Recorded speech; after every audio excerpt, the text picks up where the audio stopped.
You could stay. What an idea. What a mad, crazy, wonderful idea. But I can't.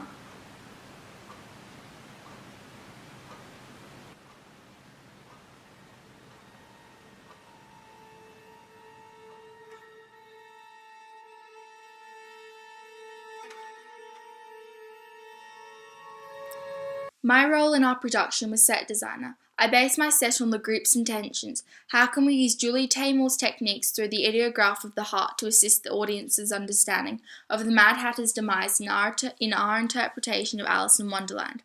My personal intentions as set designer was based on the group's intentions to show the deterioration of the Hatter's mind through the set. Taymor's influence on my set allowed the audience a different way of looking at the familiar by allowing them to use their imaginations rather than having a literal representation shown.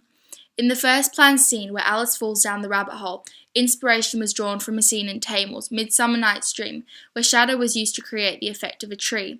As Taymor has a well-known history of using puppetry in her productions, I decided to draw from that and create the effect of Alice falling down a hole made of shadows and shadow puppets, as this allowed the audience to view it from a more representational way and incorporated Taymor's styles. In the plan for Scene 2, I wanted it set in a place which is readily associated with the Mad Hatter, a tea party, incorporating Taymor's technique of juxtaposition as seen in her film Across the Universe. To incorporate this, in our work I set it at a tea party. As all previous works of Alice in Wonderland, the Hatter is sane, but in ours he is slowly going mad, showing the difference between them in a contrasting way. To display the Hatter's inner mental state whilst he was still sane, I decided to use Taymor's technique of colour use. Taymor in Lion King incorporated bold oranges and yellows, which were drawn from the landscape of Africa where the play is set, to show the fiery heat of the sun, which was drawn from the ideograph of the circle. I incorporated the colour red, which was drawn from the ideograph of the heart, to show his saneness and deep love and passionate emotion. This was seen as the tablecloth. The table setting was cluttered and unorganised to display the chaos in the Hatter's mind, although he is still sane.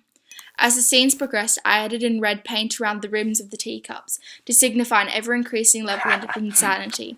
This dripping of the paint was inspired by Taymor's Across the Universe, where red paint slowly drips down from the strawberries hanging on a wall representing the lives lost in the Vietnam War, in which the movie is loosely set around. Another way the increasing level of insanity was shown was through the encroaching black fabric on the table. By using the ideograph of the heart to inspire the way the black fabric moved onto the table, it created a non-literal interpretation of his growing insanity. The inspiration for this was drawn from Taymor's Midsummer Night's Dream, as in her production she used the ideograph of a bed to symbolise the dream state in which the play was set. The encroaching fabric helped to engage the audience's imagination as it had tried to decipher the meaning of it.